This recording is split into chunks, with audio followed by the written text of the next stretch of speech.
এই জন্য আল্লাহ সৃষ্টিকে ভয় করো। আসল আল্লাহ আমাদের মালিক, আমাদের মালিককে আমরা আল্লাহ গোলাম, এটাকে অবিশ্বাস করতে পারবেন?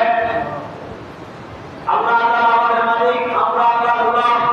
আল্লাহ আমাকে সৃষ্টি করতে, আপনাকে সৃষ্টি করেছে আল্লাহ ইবাদত করার জন্য। আল্লাহ বান্দার জন্য সমস্ত নিয়ামত দিয়েছেন। আল্লাহ বান্দাকে সৃষ্টি করার আগে বান্দার জন্য জমিন তৈরি করে দিয়েছেন। জমিন থেকে আল্লাহ বান্দার জন্য রিজিকের ব্যবস্থা করে দিয়েছেন। সুবহানাল্লাহ।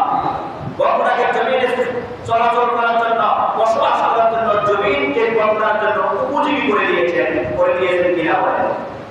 এই জন্য এত কিছু বান্দার জন্য বলেন। বান্দা আল্লাহ যাতে ইবাদত, আল্লাহর ইবাদত করার জন্য আল্লাহ বান্দার জন্য সব কিছু মাফ করলেন।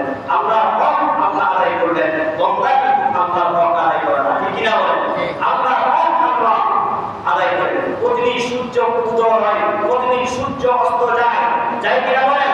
বান্দার জন্য অক্সিজেনের প্রয়োজন, খাওয়ার প্রয়োজন, রাত প্রয়োজন, দিন প্রয়োজন। আল্লাহ সব নিয়ামত দিয়ে বান্দাকে ধন্য করেছে। সুবহানাল্লাহ। সৃষ্টির এই কারখানা চলতেছে। রাতের পর দিন আসছে, দিনের পর রাত আসছে, মাসের পর মাস যাচ্ছে, বছর পর বছর আসছে। এভাবে কেমন পর্যন্ত আল্লাহর সৃষ্টির কারখানা চলতে থাকবে? তাকে বিনা বলে আল্লাহ এত কিছু দিয়ে আমাদের জীবনকে ধন্য করার একটাই কথা, আল্লাহ ইবাদত। আল্লাহ তাআলা মানব জাতিকে সৃষ্টি করে ছেড়ে দেন নাই। মানব জাতির জন্য আল্লাহ তাআলা বিধান দিয়ে দিয়েছেন। বিধানের নাম আল কোরআন। মানুষ কিভাবে জীবন যাপন করবে সমাজে, মানুষ কিভাবে আল্লাহর ইবাদত করবে, সেই জন্য আল্লাহ তাআলা মানব জাতির জন্য বিধান দিয়েছেন কিনা? সেই বিধানটা কি? আল কোরআন। আমরা বলি কিন্তু মাঝে মাঝে আল কোরআনের আলো ঘরে ঘরে যাও, আল কোরআনের আলো সমাজে যাও, কিন্তু বলি কিন্তু আলো জ্বালাইতে রাখে না। কোরআনের আলো যদি জ্বালানো যায়, দুনিয়ার মধ্যে যত অন্ধকার আছে সমস্ত অন্ধকার দূর হয়ে যাবে। গোটা পৃথিবীর মধ্যে যদি কোরআনের আলো জ্বলে যায়, মানুষ যদি কোরআনের আলো দ্বারা আলোকিত হয়ে যাবে, মানুষের মধ্যে আর এই সমস্ত কুসংস্কার, কুচরিত্র থাকবে না। যখন কোরআনের আলো দ্বারা জীবন কার্যিত হয়ে যায়, মানুষ তখন খায়াও জ্বালাও বদল চলবে না, তখন মানুষের মন চলবে। সুবহানাল্লাহ। আল্লাহ তাআলা কোরআন শরীফে কিতাব আনজালনাহু ইলাইকা লিতুখরিজান নাসা মিনাল যুলমাতি ইলান নূর। আমি এই কোরআনকে অবতীর্ণ করেছি, এই কোরআনকে নাযিল করেছি মানব জাতির হেদায়েতের জন্য, মানব জাতিকে অন্ধকার থেকে আলোর দিকে নিয়ে আসবে। সুবহানাল্লাহ। মানব জাতিকে এই কোরআন অন্ধকার থেকে আলোর দিকে নিয়ে আসবে। এখন আমরা কোথায় আছি? অন্ধকার। এখন আমরা কোথায় আছি?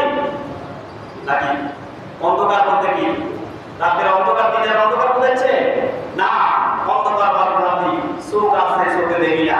আমার কাছে মানবতা নাই, আমার কাছে নাই সামাজিকতা, আমার কাছে নাই ইনসানিয়তা, আমার কাছে নৈতিকতার গুণ, আমার কাছে নৈতিকতার গুণ নাই। এই জন্য অন্ধকারে ডুবে আছি, অন্ধকারে ডুবে আছি।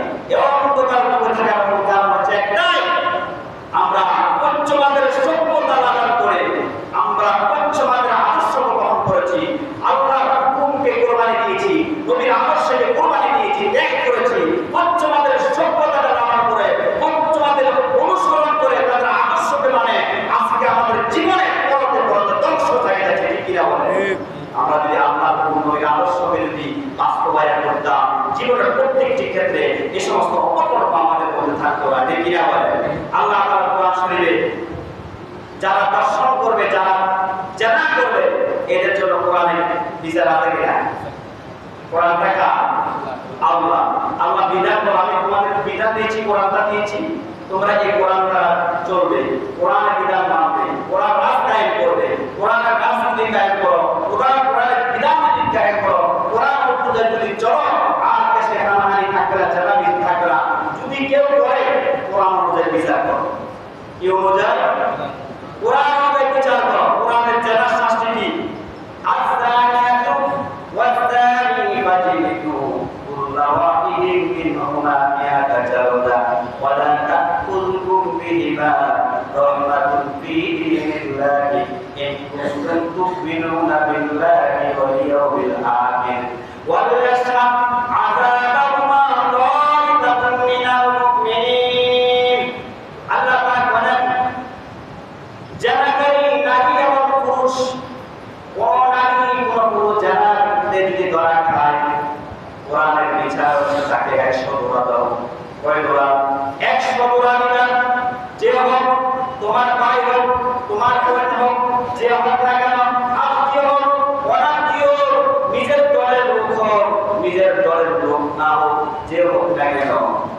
কোরআন